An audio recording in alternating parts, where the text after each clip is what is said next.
Hello and good evening. This is my Thanksgiving live or pre-Thanksgiving live. And I know my thumbnail was like, do we all need to move in together kind of thing. So I'm going to talk about first just some things that I think going into Thanksgiving.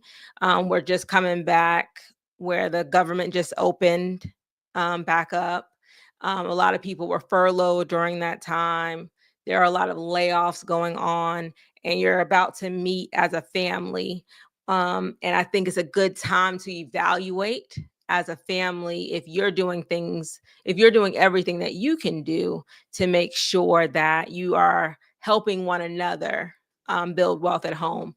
I say charity begins at home. So thank you for joining me. I see Elle is on here first as usual. Hey, Elle. Miss Jones says she's waiting. Thank you for coming early. Nisi D says, hello, Shaheedah in the chat. Hi, Nisi D. All right, so the first thing I want to talk about is consolidating housing. And I know this is a tricky, a tricky thing for a lot of people, but basically I'm talking about moving back in with each other. Because if you think about it, your number one expense is housing. Everybody's number one expense is typically housing. Your rent, your mortgage, everything that goes along with that, utilities, water, gas, electricity, all of those things. DC in the house, I see you. All right. So, one of the things that you can at least think about as a family is, can you consolidate before you have to? Here's the thing.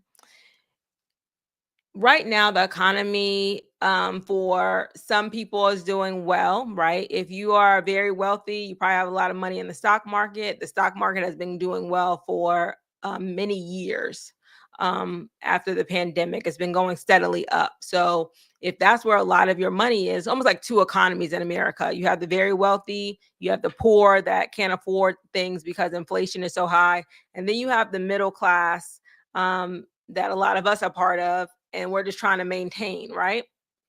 But as middle class, we could easily go either way, depending on what we do with our finances. And one of the things you need to look at, so say you have children that are living by themselves, maybe they're renting an apartment, but they don't have any savings, they're not investing. It could be a time to say, hey, you can move back in for maybe a year, 2 years, pay off some things, save money, start investing. Because if you keep on where you're living, if your children are living paycheck to paycheck, it's going to be hard for them to get ahead. And if you have the opportunity or the space to have them live, and if they're, I'm not talking about taking care of people that are not taking care of themselves, or people that are unemployed through just from being lazy.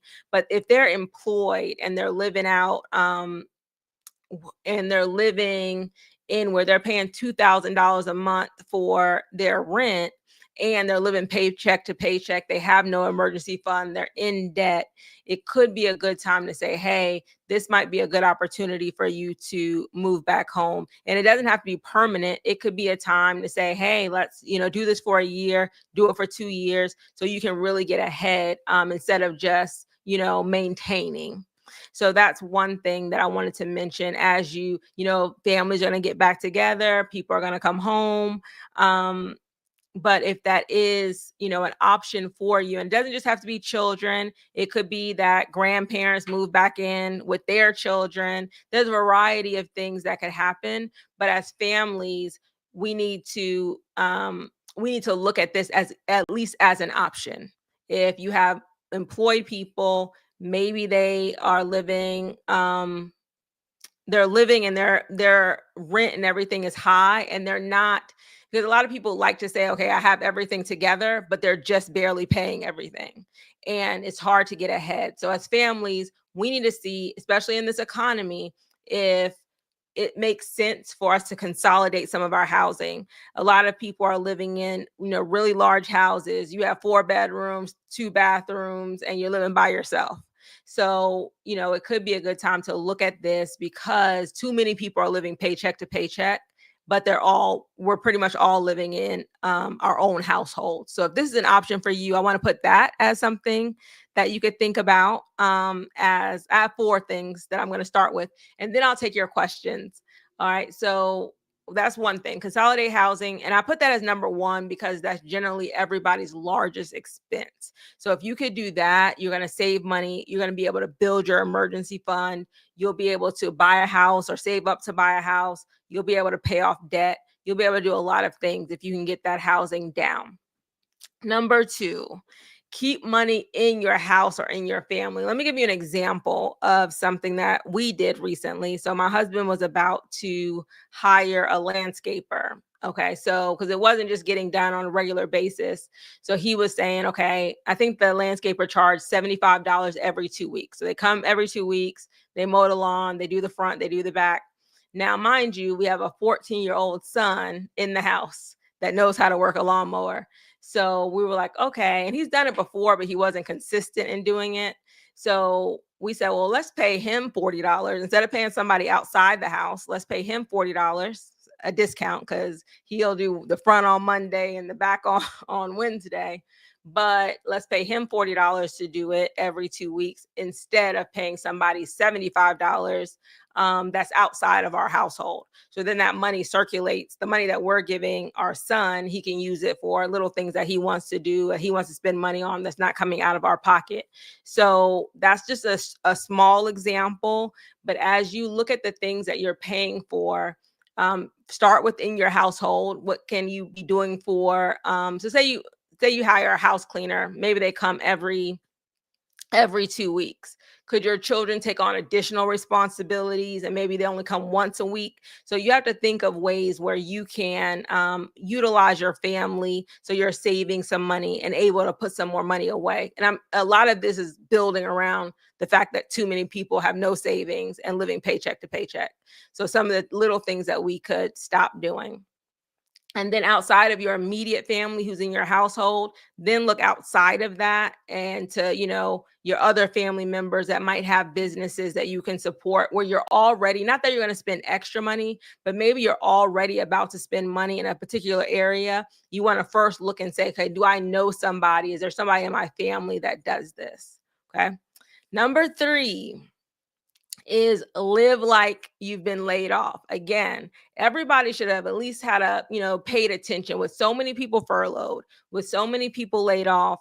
This was a eye opener to a lot of people to say, even if your job was not impacted, if you were to get laid off today, would that be like, would you not be in a good financial situation? If you wouldn't, meaning you couldn't live, I mean, I'm sure you'll get, a lot of people are eligible for unemployment, but even with the unemployment, if you have no savings and you're not prepared for a layoff, I want you to get prepared. I want you to start living like you got laid off. And what would you cut automatically from your budget? Because then that money that you're saving becomes the money that you are going to have toward your savings. Even though it hasn't happened to you yet, if you live like it may happen to you, the unemployment rate is, as of today, 4.4%.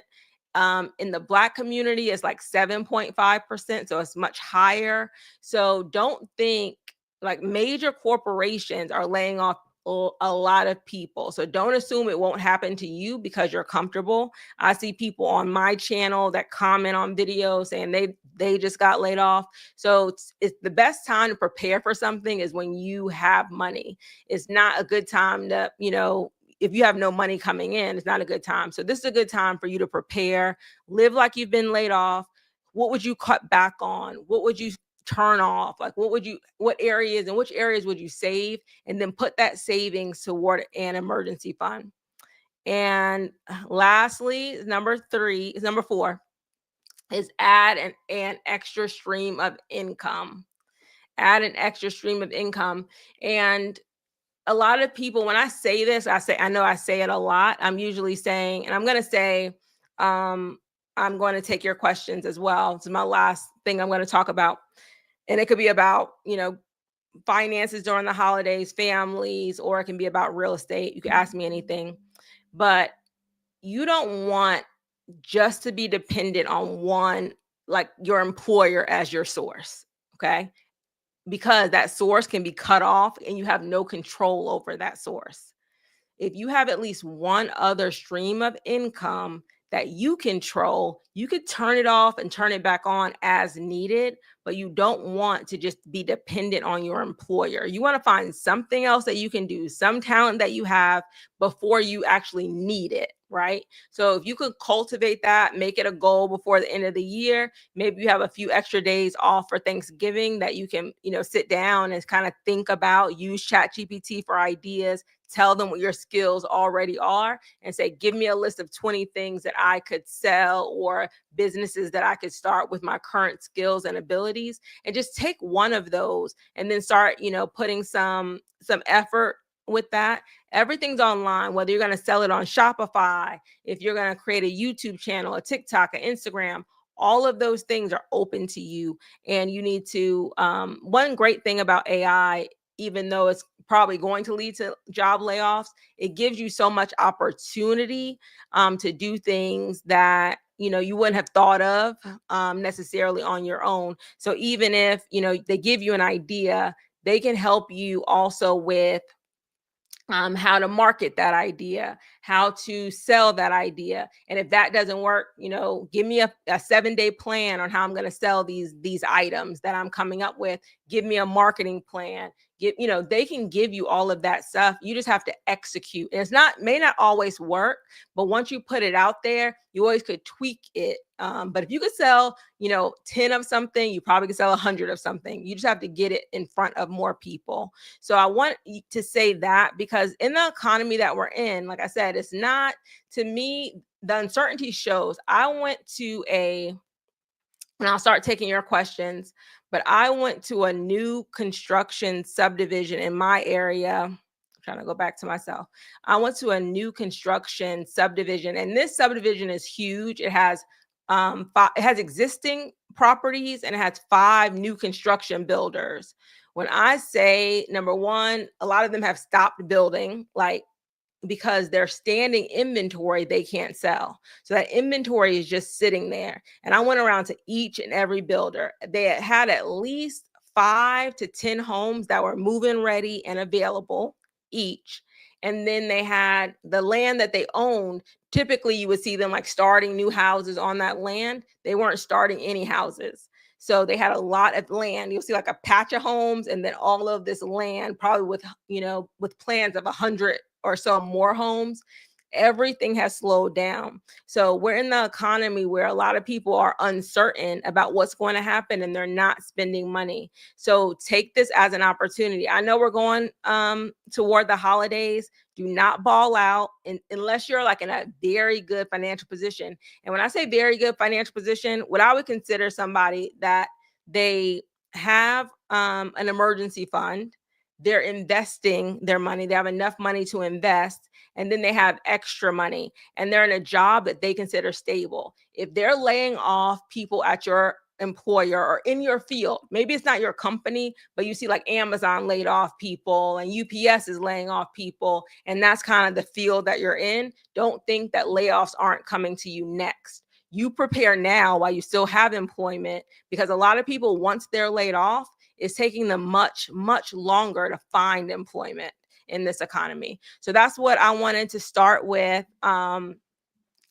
don't rush to buy. Like, if you don't need to buy a house before the end of the year, don't worry about it. Get your money together. There are deals, but the more they're incentivizing you, that shows you how much they need, how little demand there is for housing. They need that deal. And the caution for that is that home in the new year going to hold its value. So if you don't have to buy, you can hold off until January to see how the market's going to be.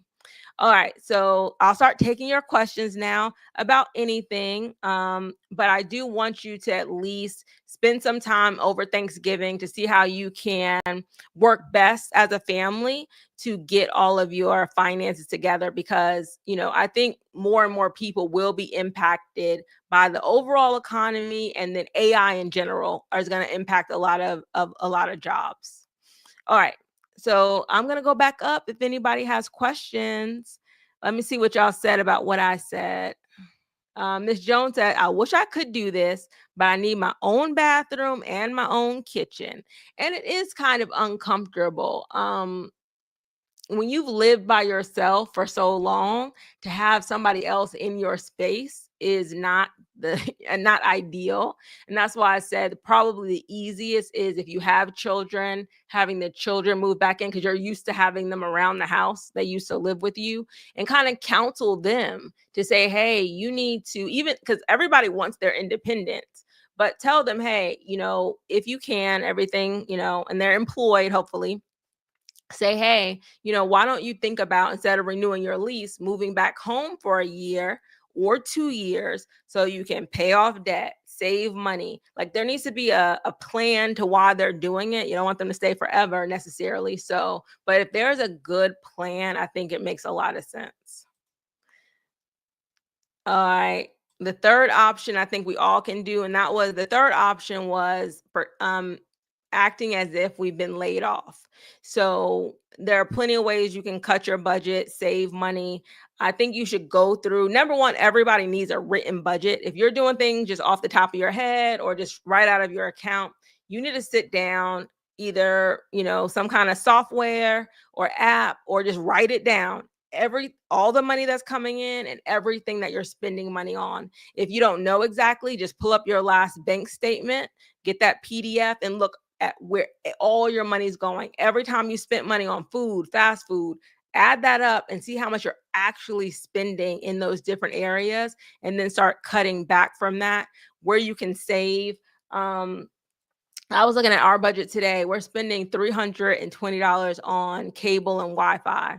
So, like, that's a lot of money every month. And I don't know if there's any savings, but I did put like a little star there so my husband can look into, like, okay, what are you like, what are all these channels? Are we watching all of these channels? He'll say it's for sports, but I'm like, are we watching all this stuff? Do we need it? Just to look, there's a good thing at the end of the year to see, what is something that we don't need to go into 2026 with.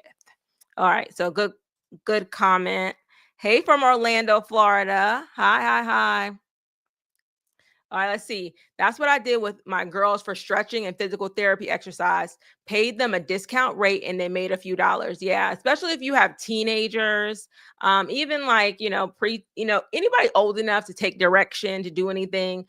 You can have them like keep the money in your house, right? And make them earn money, because otherwise you're going to be paying for the things that they want. At least you're putting the money back in the house. It just makes sense, but sometimes we don't think about it. Like, he was actually like he's like, oh yeah, I'm about to hire blah blah blah, and I was like, well, let him mow the lawn and see how it goes. Like I said, he's not as efficient as the guy that he was going to hire, but like I said, we're saving money, he's making money, and we're more patient with him because he's our child. So good thing. All right. Miss Jones said, my company just laid off a bunch of people. It's really sad. Yeah. And I think the smaller companies, the big companies are announcing, we are laying off 10,000, 40,000, whatever it is. But the small companies that some people work for, that's not going to get a major announcement. But I think everybody kind of knows somebody that was either impacted by the government shutdown, was furloughed, or that was laid off from their position. I know some people. You probably know somebody, and just don't look at them and like, oh, I'm so sorry for you. But think about yourself in that instance. Am I ready if I was to get laid off? All right. Thank you so much. I live life prepping for what ifs. So I've been saving for years. So very good. And let me say this. once you've saved, so the guideline is 3 to 6 months. The reason why the guideline is 3 to 6 months is because that's typically how long it takes you to regain employment. And you don't have to. I say, when you're employed, you're spending $4,000 a month. When you're unemployed, you're going to cut out things, and you're not going to be spending, like, you're not going to spend as much as on gas or lunch or different things, because you're not going to work every day. So you probably don't need the whole $4,000. Like, I call it a bare bones budget. What would you have to spend if you just had to survive? That's the amount of money you want to save, because you can save that faster than trying to save the whole 4,000 as if you're going to live like you were still employed. So if that bare bones budget is $3,000, then you're trying to save those months as fast as possible.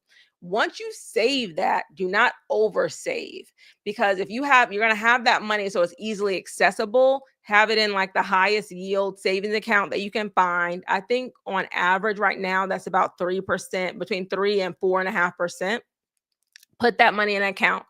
Then after that, you need to start investing any money above that, or have some money for an opportunity fund. Because if the market does go down, how people make money at that time is by investing more, maybe picking up real estate that goes down in value. But a lot of people don't have the money for that when those opportunities come up. So you want to have two funds, probably an emergency fund. Once you've reached that number, don't just keep on saving there. Start investing, and then have an emergency fund for opportunities that might come up. And then I also want to say, protect your credit.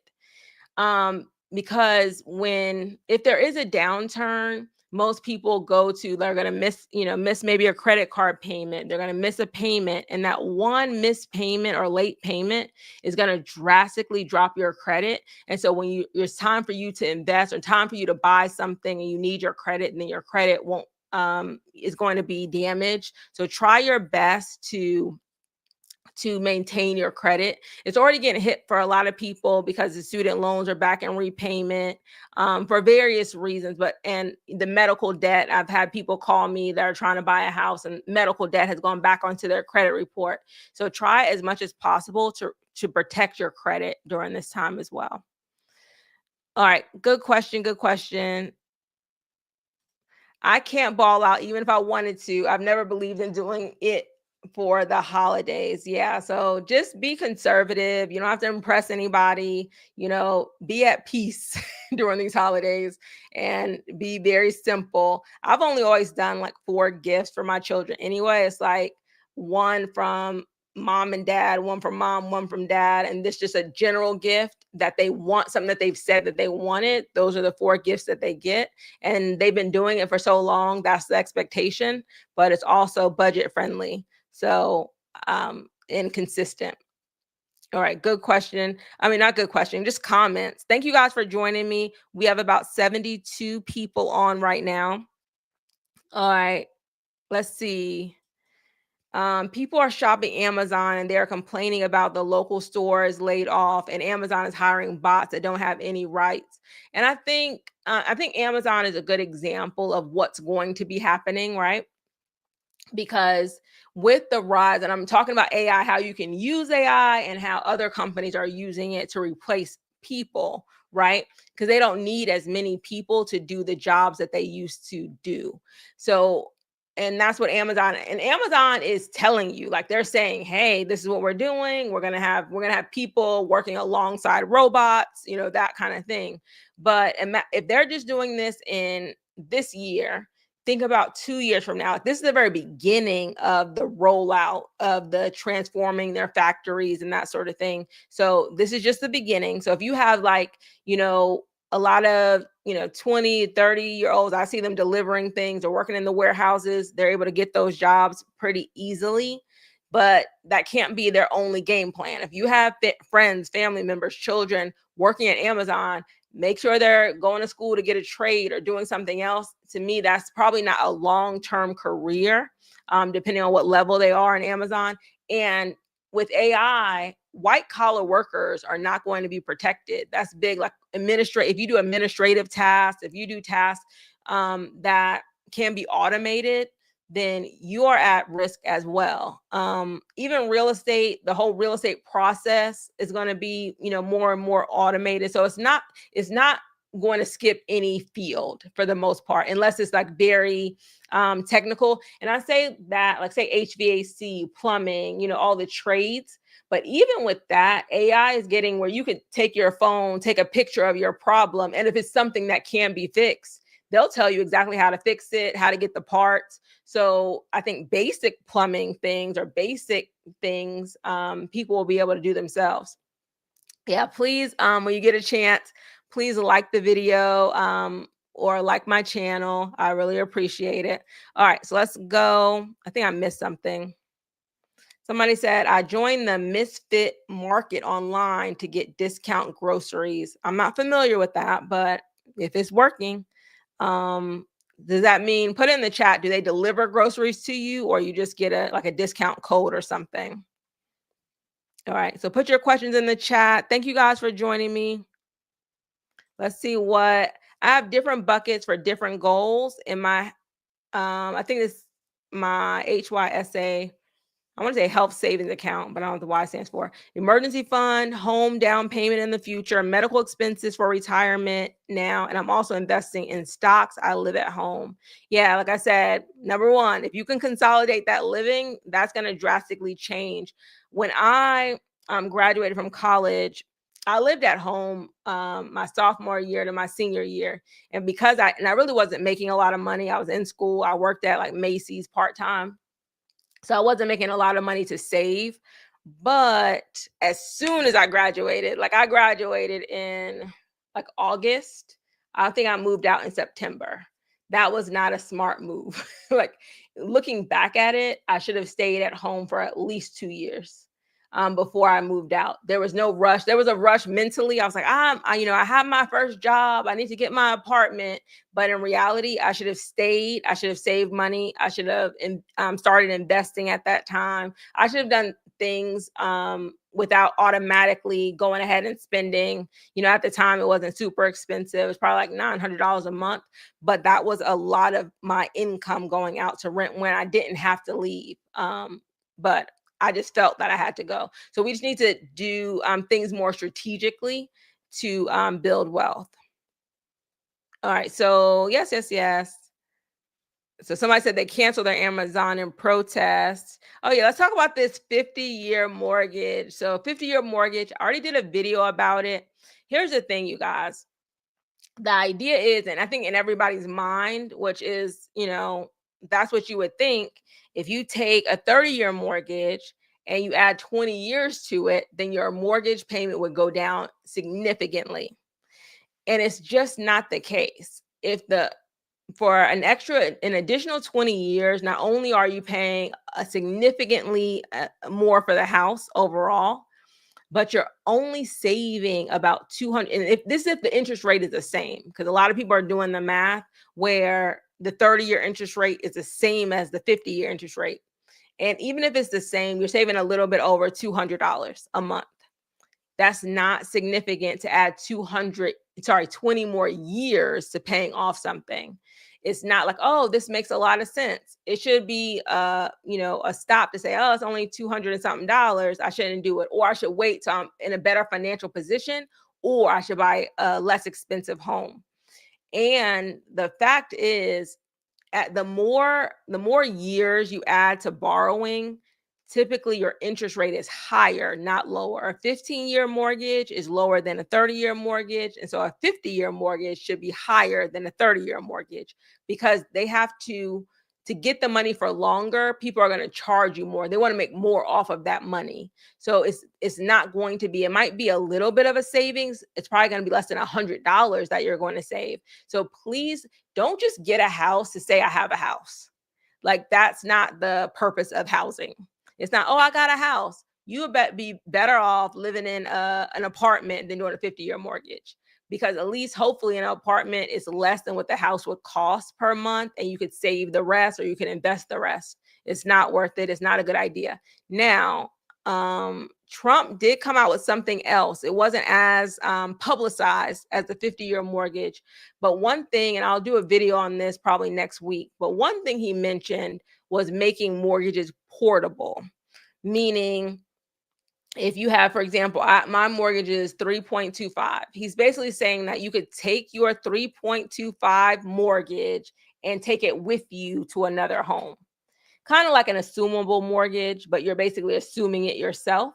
I think that makes sense, just to get some more supply, make some more homes available, but it's still going to be a little bit expensive because, or not a little bit, but it's going to be expensive for some people, just not as much as, taking out a whole new mortgage, but it only will help you with a portion. So for example, say that I owe $200,000 left on my house. No. Say I'm paying $200,000. That's what's left on my mortgage. But I want to buy a $300,000 house. Sorry, a $500,000 house. Then I'll take the $200,000, but I still have to either pay cash. Maybe I'll make it on my home sale, or I can have to take out another loan for that $300,000 at the current interest rate. And that's what stops a lot of people from assuming mortgages. Because if somebody has an assumable mortgage, you can get that lower interest rate, but they're usually not selling it for what they owe. They're selling it for more. So you can take over their mortgage, but their mortgage is 200,000, but they're selling their house for 300,000. So you're gonna have to pay that $100,000 difference. So that's where it kind of gets a little bit sticky. But I think that makes way more sense than the 50-year mortgage. All right, good question. Ms. Jones asked a question. Would you ever go back to teaching? So for those of you that don't know, I taught for 14 years business in high school, and then I stopped teaching in 2020. So I've been like a full-time real estate YouTuber for the last 5 years, going on 6 years in March of 2026. The answer is yes to this for one specific reason. So when I left, I had 14 years. And the way retirement works, I can't get retirement until I'm 59 and a half, I believe, because I'm vested. So I do get retirement, but they base it on your last 2 years of teaching. So my thought is, and I don't know if I'll do this or not, like if I'm a millionaire, multimillionaire, I probably won't, but I can go back. I could teach for 2 more years basically to up my retirement. So I could for at least 2 years. So never say never. And I do say, depending on where the economy goes, I feel like I'm happy that I have that certification. I can teach elementary, I can teach high school. I'm just not certified in middle grades, but I could teach a lot of different things. So, you always want to have a backup because again, the economy can go either way. There can be a real estate crash and nobody can be buying any houses. I'd probably be doing videos about the crash. And so that's how I would probably make money. But yeah, I might go back to teaching one day. All right, good question. Hello. Hi, Haltz923. Good evening to you. Great seeing you. Thank you. A Georgia realtor. So I know, tell me if you're seeing Haltz, like so much inventory and new construction. And those of you across, I know we had somebody in Charlotte, I forget where else. Are you seeing a lot of new construction inventory on the market right now? So good question. Good. Look, it's Kevin, the people's lender. I think we can announce it now, Kevin. If you've watched videos with Kevin and I are going to go live on both of our channels, same time, on December 11th, which is a Thursday. So mark your calendar. I'm sure we'll have a thumbnail out, but we are going to go live on December 11th. Thanks, Kevin, for joining me. All right. Somebody said, hey, Kevin. All right. All right. Let's see. Usury or interest is making people work for the top 1% who are already billionaires. Yeah, there is definitely I don't know what that question is. There definitely is a wealth gap where some people are hurting more than others for sure.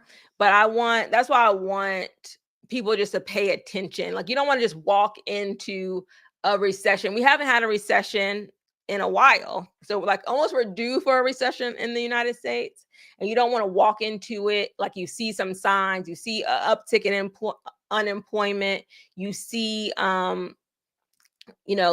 happening. You see that home, they already say that we're in a real estate recession because people aren't buying property. So you're seeing some signs. There are some positive signs too, but you don't want to be blind to it. You want to still pay attention to some of the things that are happening. Like I'm paying attention. Like I said, I drove so I can see it with myself because they said 41% of all builders, they already had incentives, but they were like not really cutting price. Now they're actually cutting price where they weren't doing that before. So we have to pay attention. All right, good question. Somebody's asking me about, do they use your highest 5 years or contribute 2 years? Okay, so the way it goes in Georgia, they look at your highest 2 years. So I don't know what people are going to be making. Like I haven't been teaching in 60 years. It could be in the next 5 years that it's like double what I was making. So it might make sense. But good question. All right. Yes, December 11th, Kevin, and they're asking what should our topic be? 'Cause, Kevin texted me and said, what should our topic be? So put in the comments what you think our topic should be. Um, if you have an idea, what should our topic be? The topics we've done before, we usually do like first time home buyer. Sorry. What do we do? What one of our topics was really popular. It was why you shouldn't wait to get pre-approved. Why you should get pre-approved now. And that video did really, really well. And we kind of went over all of the things, all the reasons why you shouldn't wait. Like you should go ahead and get pre-approved. So if you have an idea of what Kevin and I should focus on, please let me know. All right. So I have other things. I talked about my opportunity fund. If you've been laid off, supporting other family. Let me put this back up for those of you that just joined me. And I also have Confidently Closed going at the bottom. If you need a real estate referral for a realtor in your area, you can go to confidentlyclosed.com and I have a link for that. Also, if you're trying to get my masterclass, that is on there. Just everything that you need is on confidentlyclosed.com. All right, so let's talk about, you guys can put in your questions, but I also want to say, because a lot of us are going to go to grandma's house, probably for Thanksgiving. We need to, as much as possible, make sure we're preserving wealth that's going to be left to you. And if your family owns property, you need to find out who that property is going to go to. If your grandparents have a will, do they have a trust? Do they have nothing? So you can prepare. If you know now, like your parents don't have a will, you need to research on your own. Like, okay, what happens when someone dies without a will? Do they have a mortgage on the house? Do they not have a mortgage on the house?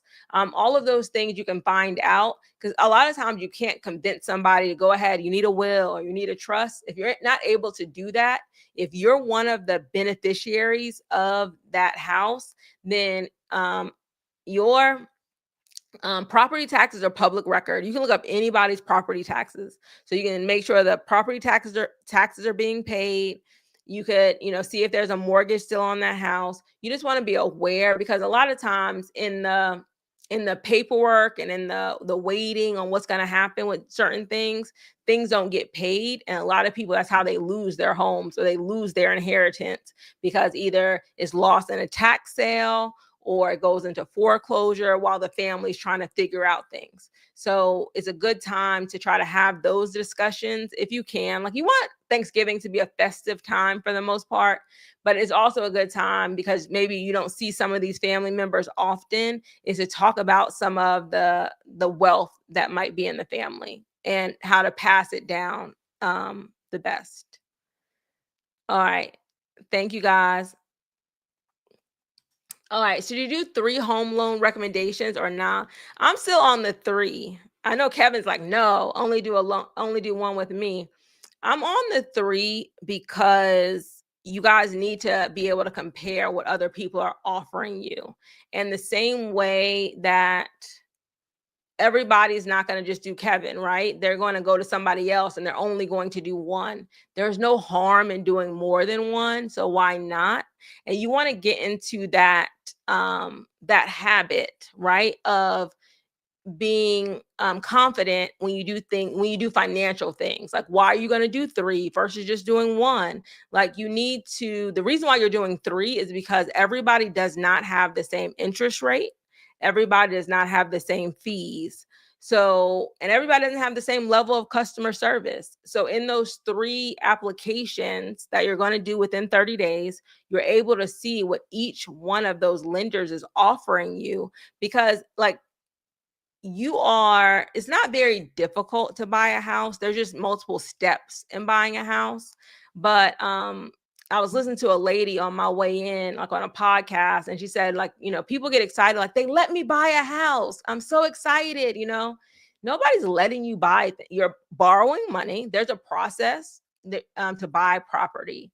You're borrowing money based on your credit, based on your financial stability, based on your income, and you are getting a loan. Nobody's giving you anything. They're going through their checklist and saying, okay, you have to have this credit score, you have to have this debt to income ratio, and this is how much you qualify for.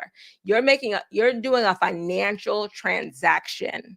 It is not, and I think, and I'm going to talk for African Americans for a minute, just because of our history of property ownership and not having access to property ownership throughout our time in America. I do think it's a much bigger deal for us when we buy property, especially for the first time. But we need to not be like, okay, somebody's giving us something. You are buying a house because you qualify. You're buying a house because you've been financially responsible and you're prepared. And I'll just tell you, this is how different it is. Like, when other counterparts go into a closing, they'll go with jeans, a hat, whether they're buying or selling. They're very, very relaxed because it's almost commonplace for them. It's not a big deal. I wanted to get, and I know I do like my Black History specials every February, and I'm going to keep on doing those. But in the Black community, it needs to become more commonplace where it's not such a big deal. And because of that, I think it will change the way we approach housing. And it's not like, okay, I only can do it with one. I'm educated where it's no big deal. I'm going to do 3 quotes and I'm going to see who's going to give me the best. You have to be evaluating the right things, right? Because it can't just be the rate. Kevin can give me a 5%, and so can Wells Fargo or whatever. But how much am I paying for that 5%? Right? So you want to see that. You can't see that until you're looking at these loan estimates where you're really comparing them. But so yes, 3. I have videos on why I say 3, but let's not, when you're spending a lot of money, don't get lazy and say, I'll just do 1, right? I think you should approach it as if you're spending money, you're qualified, like you're the prize, really, right? These lenders want you, they want to work with you, make them earn it. All right. Especially in this economy, let me say this, like, if a lot of people are not buying right now. So if you're one of the people that are still in the market, you're available to buy, you're buying, because right now in the luxury market, they're not having as much strain, because people have money in that luxury market. But in these homes that are 300 to 500,000, they're sitting on the market longer because there's less people that feel confident in that middle class range to buy a property. So if you're in the market, you are the prize. You are the person that they're looking for. All right, let's see. All right. I answered that question. How to sell your home would be a nice topic. I purchased my first home last year at 39, but I want to move. Okay, let's talk about this. And watch my last video about don't buy new construction, because I talk about people that are trying to sell their homes too quickly. All right, so if you're buying a new construction home, if you bought a new construction home after 2022, that's when prices started going up because interest rates started going up. So it wasn't like you were getting you probably didn't get a super low interest rate and you paid at the top of the market. And now your house doesn't have that much equity in it, okay? And you still have competition from builders that are building in your community. So it is very, very hard for you to sell your house right now if you bought between 2022, 2023, 2024. But I'm finding a lot of people that they've only lived in their house for a year or 2 years and they want to sell it. They're going to be underwater. They probably are not going to break even because you have real estate commissions, because the market has changed. You can't just put your house on the market and not expect to pay commission, either the buyer commission or the seller commission, because that's what the builder's offering. The builder's offering $5,000, $10,000 for you to bring them up as agents, for you to bring them above your regular commission, for you to bring them a buyer. So it's and they're getting a new house instead of buying your old house that doesn't have, the warranty's already off on it. You've already lived in it. I can just go down the street and get me and at a higher interest rate. I can go get it directly from the builder at a cheaper price. They're going to pay my agent. They're going to pay my closing costs. It's just a better deal to go to the builder. So do not buy a house if you're not certain that you want to live in that neighborhood, that you want your kids to go to that school, that you want to live there 5 to 7 years. If not, do not buy it, because there are homes sitting on the market in new construction subdivisions for people that have only lived there 2 to 3 years. Now, it could be that they can't afford it anymore. They weren't expecting the taxes to go up, or they just don't like it. And then a lot of them have rental restrictions. So it's hard for you to rent your house in the neighborhood. So you're almost stuck into that property. So do not buy unless there's something that you are going to stay in, because a lot of people are getting stuck right now in their new homes. Okay. Let's see. Yeah, don't move. So I will do a video on how to sell your house, but we're gonna have to go over the amount of equity that you have in your house, and how you can, like, I did this recently with clients, and that's what made me do the video, because I have to sit them down and say, hey, are y'all willing just to break even? Because you're not gonna make money on this house, or do y'all want to just stay? Because the option always is just stay. But they wanted to go ahead and sell. They're like, we have to sell. We want to get out. We want our kids not to go to this school. We want them to go to this school. Okay, but we're gonna sell it. But our competition was new construction that was still building like the next subdivision over. So they had a fenced in yard. We had to include the appliances that they had. We had to be competitive with what new construction was offering. And they broke even. They got out. They bought a new house. But it's going to be harder. It's much easier for people that have lived in their house for longer and they have equity, so they have wiggle room as to what they can do. But if you bought in the last 3 years, it's going to be difficult. Like, you have to make a decision whether you want to make very little money and get out, or do you want to stay and hopefully over time you'll gain some more equity. All right, buying a house where they charge for HOA and buying a house where there's no HOA, which one is better? Okay. So I live in an HOA subdivision. I don't mind living in an HOA subdivision. Um, and I think of it this way. A lot of people don't have the same values that you have. I would say that. Some people don't want to cut their grass. Some people like the way their house looks. Some people want to park their car and their sister's car and their mama's car in in the grass or in the road. So I like a certain amount of rules that everybody, at least at closing, said that we're going to follow. And even in HOA subdivisions, there will be people that don't follow the rules 100%, but most people are following the rules. Now, if you don't like rules, right? If you don't like rules and you're going to move to a subdivision because you don't like rules and you want to do certain things on your property, just remember you're probably going to move where your neighbor also doesn't like rules and wants to do whatever they want to do on their property. So then you may have more conflict depending on. So I always say, if you're moving to a non-HOA subdivision, just look at how they're maintaining it before you move in. If it does look like most people maintain, their homes on their own, they're keeping everything up, there's not anything crazy going on.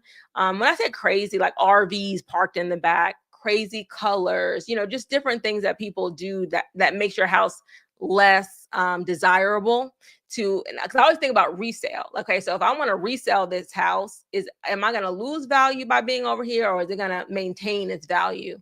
And you could probably already tell that by the subdivision, and how everybody's a non-HOA subdivision, how everything's being kept up already. So that's what I would say. I would say, when I am working with clients that don't want HOAs, I start off, depending on where you live, especially in like the Sun Belt, like Texas, North Carolina, Georgia, Alabama. If it's a newer subdivision, a newer home, it's going to have an HOA. So it drastically cuts the homes that, and when I say new, if it was built after about 2000, it's probably going to be in an HOA. If it's older than that, it's probably just in a neighborhood with no HOA. So you need to make sure that you understand that you're cutting out some of the homes that you could probably purchase. Like all homes, like now, if there's a subdivision that's being built and they're like all in the same place, they're going to have an HOA with that subdivision. So you have to decide for yourself, and it's probably going to vary by neighborhood that you move to. That's why you want to do as much research ahead of time about that neighborhood. All right. One person said, let me see. My family hates talking about that. I try to bring up they're so hard headed. I think you're talking about the will and the trust, that sort of thing. And maybe just ask, not maybe in a big group, but on the side, is, who has a will and who doesn't have a will? Or like maybe you bring it up like, hey, I'm trying to get a will done. Has anybody ever gotten one done before? And then see what the response is. That's how you can tell whether somebody has it or not. And then a lot of times when you do it, say you go ahead and get your will done, you go ahead and get a trust done, and then you share like, hey, I got my will done, this is who did it for me, and then that might help them come around a little bit more. All right. Kevin said, I'm standing on business, and he's a very good lender. A lot of my clients have used him. I just as a matter of personal finance, that's why I tell you I'd always get 3 quotes. Okay. Kimberly Allen, this is unrelated, but do you have a mentorship program or any advice for a new agent? I don't have this, but I keep on saying I'm going to do this, but I'm definitely going to do something like this in 2026 because I need to diversify myself, right? So one of the things, let me give you a quick tip. One thing is you have to get on social media. I love YouTube, but remember, I went from teaching to YouTube, and that's how I got all of my clients. All of my clients. And I was getting clients while I was still teaching full time. And nobody knew I was teaching full time because I had a YouTube channel. So, and I was telling people how to buy houses in Atlanta during that time. So I would say definitely get on social media. Don't be afraid to get on social media because that's where everybody goes for their information now. That's where everybody goes for their content. And the more that they see you, the more that, and you show that you're knowledgeable about either the neighborhoods, the communities, real estate in general, that's how they'll know that they can trust you and they would want to hire you. But email me. It's just info. My email is on the website, but info@shaheedahhill.com. So I can start my mailing list for new agents. I'm putting it right there. Yeah, if you just email me, then I'll be able to start a little list for you. Can you include a topic on how to avoid predatory lenders? You have to get 3 quotes because the chance of them all being predatory is very slim, but the chances of one person being predatory is high. And I say that because you're probably getting them because you probably are only going to go to them is because they're promising you the world. They're promising you a low interest rate. They're promising you something where you say, okay, I'm just going to go with you. Right. So the way you avoid, I promise you, the people that got during the Great Recession, when people had all those predatory loans, those interest only loans, I promise you, they only went to one lender.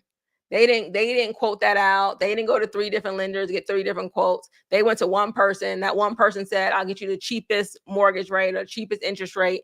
They didn't look at the fine print that was only for 1 year or 2 years.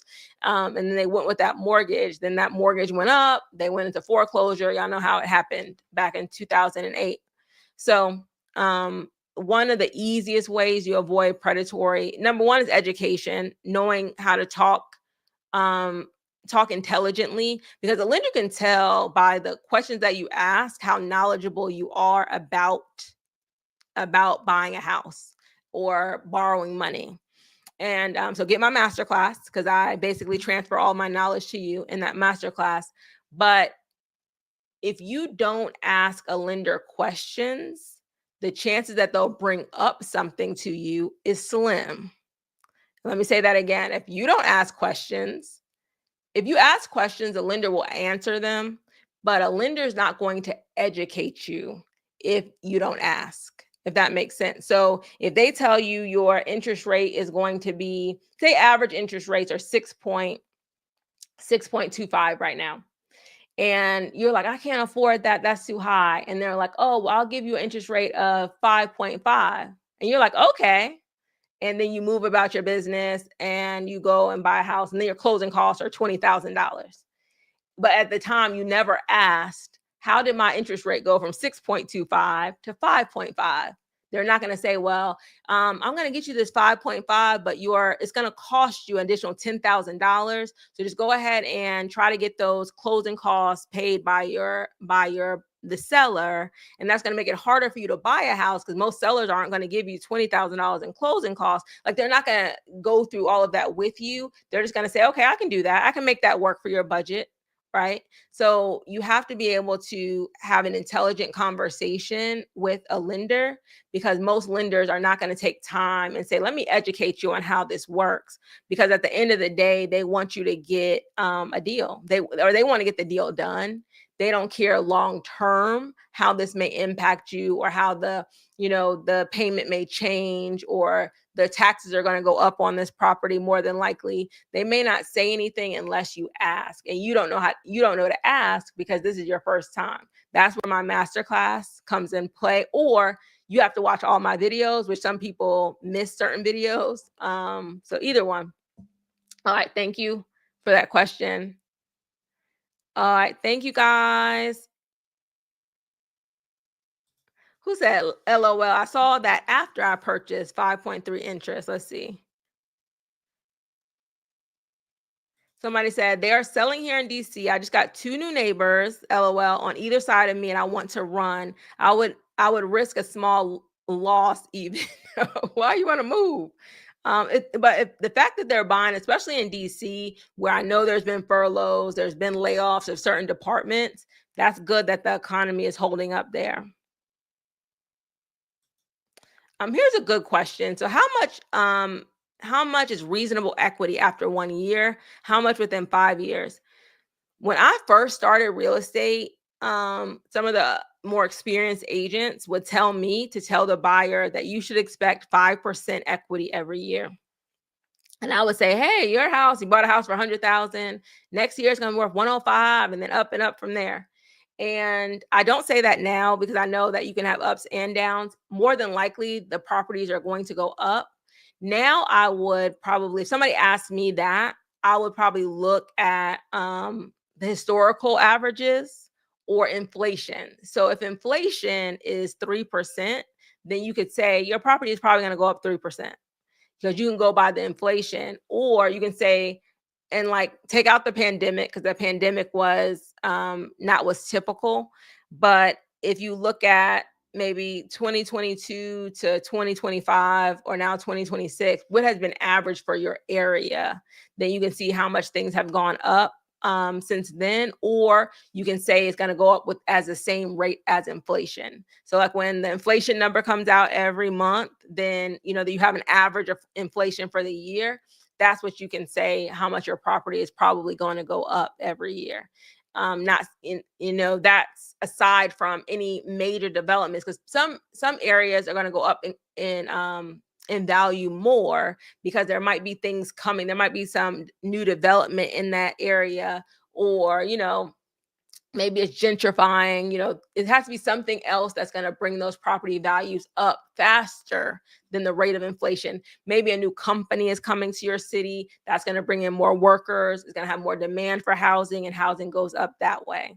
So those are some of like the easy ways. But A safe way is to say that it'll go up the rate of inflation. All right, good question, L. Can tenants entirety have the right to sell the house if one of who dies? Okay, so there's typically two. I think this is what you're asking. There's typically two ways you can own a property with someone else: as tenants in common or tenants with rights of survivorship. So, and this is something at closing that you need to, and I'll tell you what's happened to me at closing. So typically when I'm dealing with a married couple, with when only one person is on the mortgage, or say the husband is on the mortgage, like he's taking out the loan, but the couple is married, I will always ask, are you going to add the other spouse to the title at closing? So you guys can go ahead and get it done right at closing. Um, because it's just easier that way. Because if one person passes away, if you own it as tenants with rights of survivorship, if one of the owners dies, the 100% of the property automatically goes to the survivor. You don't have to be married, but if you own a property with as tenants with rights of survivorship, if one person was to pass away, the other person or other people own it totally, right? That's the best way for couples to own something. Now, the other way to own something is tenants in common. So that means that if one person passes away, that person could will their portion, or if they don't have a will, then they would probate that their portion can be left to their heirs. And I think this is a good way to have property if you are divorced, right? And you both have kids, your own children. And it really depends on how the relationship is and who wants to have the house. But say you already have children and you want to leave your portion of the house to your children, or the value of your portion to your children as their inheritance, then you would have to own that house as tenants with rights, and it depends on laws in your state, but you would have to own that house with tenants in common. So if one person passes away, the home, their value of the house can still be left to whoever they want to leave it to. And so if you're buying it like with a roommate, with a boyfriend, you want to make sure those are tenants in common typically. So if something happens to one person, then they can still take that value and it could be left to whoever they want to leave it to. So, but consult the closing attorney, if you're in a closing attorney state, or the title company can tell you that, or you need to go to a lawyer so you know exactly how the property is going to be owned when you purchase it. All right, like the video, please. Did we get I don't know if Kevin, if we got a topic for our Thursday. All right, thank you, thank you. The number one, what are the causes of foreclosure? The number one cause of foreclosure is income changes, generally layoffs or medical, like you can't work because of medical reasons, you can't work because of a layoff. Those are the primary reasons for foreclosure. Your income changes, usually due to layoffs or some other thing that keeps you from working, or the income source that you qualified for is now cut off. That's a big reason that people foreclose. Like that's the number one reason people foreclose. All right.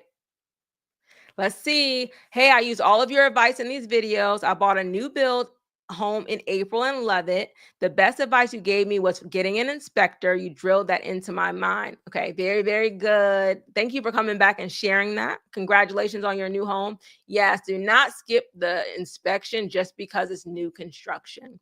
A lot of people get an inspection on resales almost all of the time, but they usually skip it on new construction for some reason. Get it for new construction and get it for resales. All right, good question. Good question. Let's see. Somebody said Real Housewives of Atlanta is coming on. All right. All right. This will be my last question. It says, what percentage would you recommend we shoot for as far as down payment? I've always said try to save 7% of whatever the home price is. And then my reasoning, and I have a video on this, like how much you should save for a house. My reasoning behind the 7% is, so if you are buying $100,000 house, you need to save $7,000. My reason behind the 7% is that a FHA loan, the down payment is 3.5%. You can get a conventional loan, and the Home Ready or Home Possible, and that down payment is 3%. And then your closing costs are usually another 3 or 3.5%. So if you save 7%, then you'll have it covered. You'll have the down payment covered, and you'll have the closing costs covered. Now, if that seems like, oh, if I'm buying a $300,000 house, I need to save $21,000. A lot of people cannot do that. That's where down payment assistance would come in, and the seller contributing to your closing costs would come in. So if you can find a seller, and a lot of people can right now because we're in a lot of areas, we're in a buyer's market. You can find sellers to contribute to that 7%. Maybe they will give you $10,000, or there's usually limits by loan type, but say they're going to give you $12,000 toward your closing costs. Then, that comes off of that $21,000. So you don't have to save as much. And then maybe you can get down payment assistance to help you. Maybe you have like a $5,000 or $10,000 down payment assistance program. Then everything's taken care of. But that can be your goal. But at the same time, if that's going to take you 5 years to save $21,000, then you need to be looking for down payment assistance. You need to be asking your agent, what are people getting on average as far as contribution to closing costs? So then you can, move a little bit faster based on that. But 7% is a good rule of thumb. Okay, I'll take this one too, because I saw it pop up. What is the expected increase in the property tax when the house gains equity? So depending on where you live, there's something called usually a millage rate. It's a percentage that you're going to be taxed on that house. So say it's 1%. So if you have a house that is $100,000, 1% would be $1,000, right? No, yeah, 1% would be $1,000.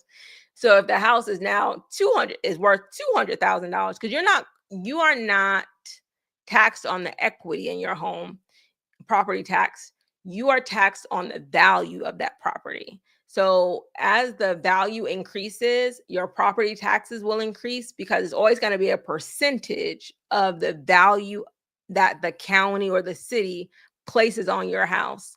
And there's usually some exemptions that you'll get. Like if that's your primary residence, then you'll get some money off of that value typically, but it will go up in the same rate because the percentage won't change. The percentage will be the same for everybody in that area, is paying the same percent, unless they have different exemptions, but they're paying the same percentage based on the value of your property. So that's how much it's going to go up. So as your property goes up, your taxes go up. But like I was telling the lady, L earlier, is that if your home goes up 2% or so in value a year, then your taxes might go up 2% in value. But a lot of times it goes up much slower than that, depending on where you live, because they don't always assess the properties the same every year. All right, good question. Building a house from the ground up. So I do have a video on building a house on your own land. Now, if you're buying from like DR Horton or something like that, I really don't have a video. I'm trying to think. I don't have a video because the videos that I do pretty much would cover it, but that's a good idea. I'll do a video like, okay, if you're buying from a major builder, what you need to look out for. All right, you guys, have a great night. Have a happy Thanksgiving. Get my masterclass if you're thinking about buying a house in 2026. Cookie, it's okay. Watch the very beginning. I told y'all what y'all need to talk about over Thanksgiving. But thank you, Cookie, for joining. And have a good night, everybody.